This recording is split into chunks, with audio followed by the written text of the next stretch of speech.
Today, we're diving into an ancient text that reads less like a myth and a lot more like a modern aerospace manual.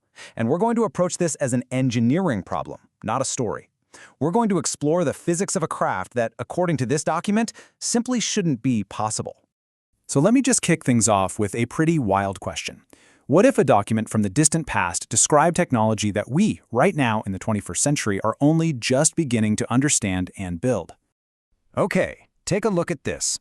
This is a reconstruction of something called the Sundara Vimana, and it's based on some highly technical descriptions from a very, let's say, controversial text.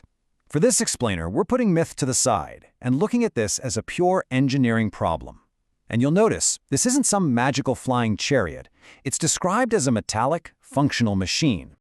All right, so to really get a handle on this machine, we have to understand its blueprint. And that means we need to look at our main source of information, which is completely different from the famous epics you've probably heard of.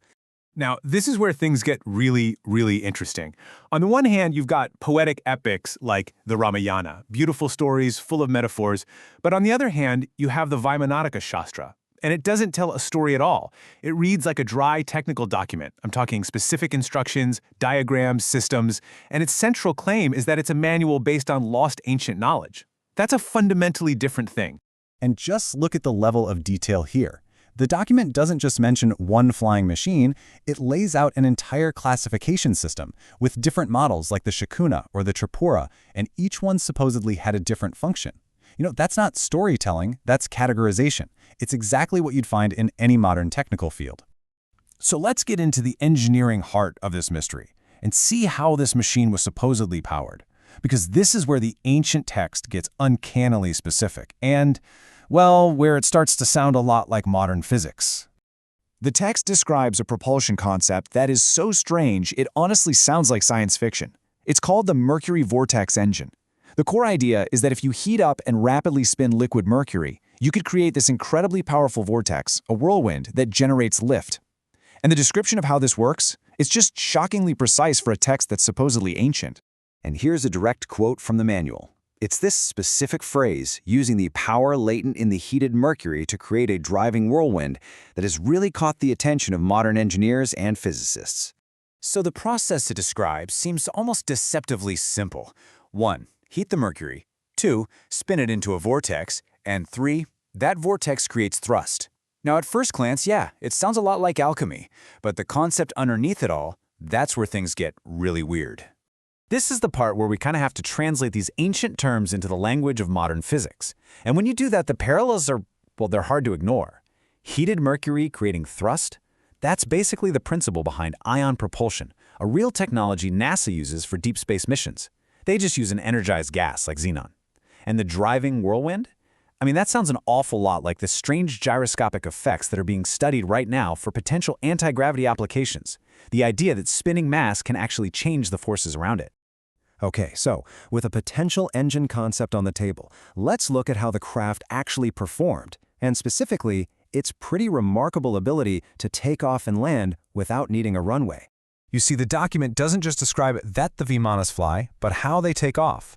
And for certain models, like the Rukma Vimana, it describes a capability that's identical to one of the most advanced military technologies we have today, VTOL, or vertical takeoff and landing. No runway required. This comparison is just incredible. On the left, you've got the ancient text describing the Rukma Vimana using lift fans to rise straight up off the ground. On the right, you have a modern F-35 fighter jet, which does the exact same thing with its central lift fan. The fundamental principle, generating direct vertical thrust to beat gravity from a standstill, is identical. So we have all these amazing technical parallels, ion drives, gyroscopes, VTOL technology. But, and I mean this is a major but, there's a huge catch in the story of the text itself that we have to address. And the claims don't just stop at propulsion. The manual also gets into highly specific advanced materials. It talks about Raja Loha, a so-called king of metals alloy, a pendula mirror to protect pilots from what it calls evil rays, which, sounds a lot like radiation shielding. And it even suggests ways to harness solar energy. But with all these incredible details, we have to ask the most important question. And here it is. This timeline is the absolute core of the debate. Look, poetic mentions of flying chariots in Sanskrit lore, they're ancient. They go back for millennia. But the incredibly detailed technical manual we've been analyzing, the Vaimanika Shastra, it only appeared in its modern form in 1918, right at the dawn of modern aviation. So this is the conflict we're left with. Are these startlingly modern aerospace concepts written down just as humanity was taking its first real steps into the sky? Just a clever invention? A hallucination? Or, as the text itself claims, are they a faint echo of a truly forgotten science? A memory of lost technology? And that, right there, is the mystery of the Vaimanika Shastra.